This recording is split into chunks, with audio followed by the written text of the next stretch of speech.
The Nevada desert stretched endlessly under the night sky, its stillness broken only by the whisper of the wind and the occasional call of nocturnal creatures. Underneath this seemingly tranquil landscape, Area 51 operated in secrecy, its subterranean, corridors humming with activity.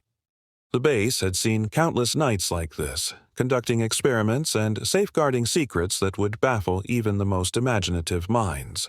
But tonight, something unprecedented was about to unfold. In the command center, Major Evan Kessler walked briskly through the brightly lit halls, responding to a sudden escalation in alerts. Surveillance sensors had picked up an anomaly, a massive, triangular object materializing out of nowhere just beyond the perimeter. It hovered silently, defying detection protocols. Kessler entered the control room to find Sarah Novak, head of monitoring, frantically recalibrating the radar systems. "Major, we've got something big," she said, her voice trembling. The room was dimly lit, the screens showing erratic data that made no sense. "This isn't interference," Novak continued. "This thing just appeared. No heat signature, no propulsion. It's impossible." Kessler stared at the footage, his jaw tightening. The object emitted rhythmic pulses of blue light, casting eerie shadows across the desert. "Alert, General Riggs," Kessler ordered. "This isn't a drill." Minutes later, General Howard Riggs entered the room, his presence commanding.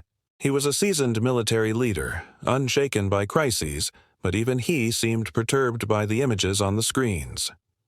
"What do we know?" he asked. "Nothing conclusive," Kessler replied. "It's just there, and it's disrupting everything." Riggs nodded sharply. "Send out a drone team. I want visuals and data." The drones launched into the cool night air, their cameras and sensors focused on the enigmatic object. They approached cautiously, but as they neared the triangular structure, they began to falter.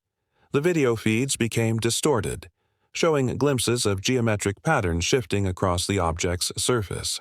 Then, without warning, the drones vanished, their signals cutting out abruptly. "What the hell was that?" Riggs demanded. "It's as if they were absorbed," Novak said, her fingers flying across the keyboard.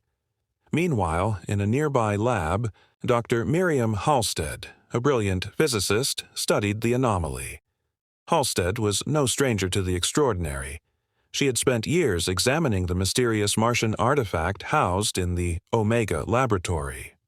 "This isn't just a ship," she murmured, analyzing the data streaming in from the sensors. "It's something alive." Her statement sent a chill through the room. The artifact she had studied emitted similar energy patterns, leading her to a disturbing conclusion. The object wasn't just here by coincidence. It was responding to the artifact's presence. As the base scrambled to make sense of the situation, the triangular object emitted a blinding pulse of light. Every system in the base went offline. For several agonizing seconds, darkness consumed the facility, broken only by the panicked voices of personnel. When the emergency lights flickered on, alarms blared, and the control screens displayed strange symbols. "It's like they've hijacked our systems," Novak whispered. Outside, something even more alarming was unfolding. Figures began to emerge from the object. They were humanoid in shape, but translucent, their forms constantly shifting as though made of liquid light. They moved with unsettling precision, advancing toward the base without making a sound. "All units, prepare for engagement," Riggs barked. Soldiers positioned along the perimeter opened fire, but their weapons had no effect.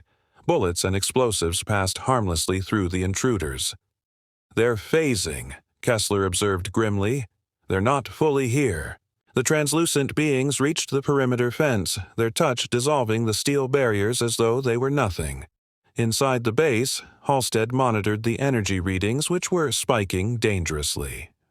"These entities are interacting with the artifact's signal," she said, her voice tight with urgency. "They're not attacking randomly. They're here for something specific." Riggs quickly deduced what was at stake. "The Omega Laboratory," he said. "If they get their hands on that artifact, we're finished."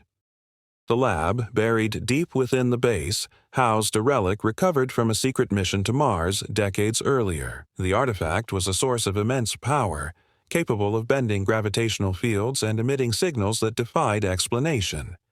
Few knew its true nature, but Halstead had long theorized that it served as a beacon, a call to whoever had left it behind. "We have to protect it at all costs," Riggs said, rallying the troops. Meanwhile, the intruders had infiltrated the outer corridors, bypassing physical barriers effortlessly. The base's personnel found themselves locked in a deadly game of cat and mouse as the entities moved with supernatural speed. Doors sealed shut, trapping groups in isolated sections. Consoles displayed alien characters that pulsed in rhythm with the object outside. "It's like the base is becoming part of them," Novak said, her voice trembling. As Kessler led a team toward the lab, he couldn't shake the feeling that the aliens were one step ahead. Every move they made seemed anticipated. "They're learning," he muttered, gripping his weapon tightly. "And we're running out of time." When Kessler's team reached the Omega Laboratory, they found the artifact glowing more brightly than ever. It floated above its containment unit, emitting waves of energy that distorted the air around it. "It's resonating with the ship," Halstead said, entering the room behind them. Symbols began to appear on the walls and floor, spreading like living tattoos. "It's activating something," she said, her voice a mixture of awe and fear. "We need to stop this now." Kessler nodded. "Set the charges. We'll blow it to hell if we have to." As the team prepared the explosives, the lab's temperature plummeted, their breaths visible in the freezing air. Then the most terrifying figure yet emerged. Unlike the others, this one was solid, its form towering and humanoid with a presence that seemed to warp reality itself. "You have stolen what is not yours," it said, its voice resonating in their minds. "The cycle must be completed." Halstead stepped forward, her scientific curiosity momentarily overriding her fear. "What cycle?" she asked. The figure tilted its head as though considering her question. "You awakened the signal," it said. "Now the door must open." The entity's words sent a wave of dread through the room. Halstead realized the artifact wasn't just a beacon. It was a key. If the intruders succeeded in unlocking its power, the consequences could be catastrophic. "We can't let this happen," Kessler said, his voice firm. "Detonate the charges." But, as he reached for the detonator, the entity raised a hand and the devices malfunctioned, sparks flying. "You cannot stop what has already begun," it said. The artifact's glow intensified, and a rift began to form in the air above it, a swirling vortex of light and shadow. Halstead's mind raced. "If we can overload the artifact, we might be able to collapse the rift," she said. "But it could take the entire base with it." Riggs, communicating via radio, made the call. "Do it. Sacrifice the base if you have to. Just make sure nothing comes through that portal." Halstead and Kessler worked quickly, rerouting the artifact's energy into the base's reactors. The lab shook violently as the overload sequence began.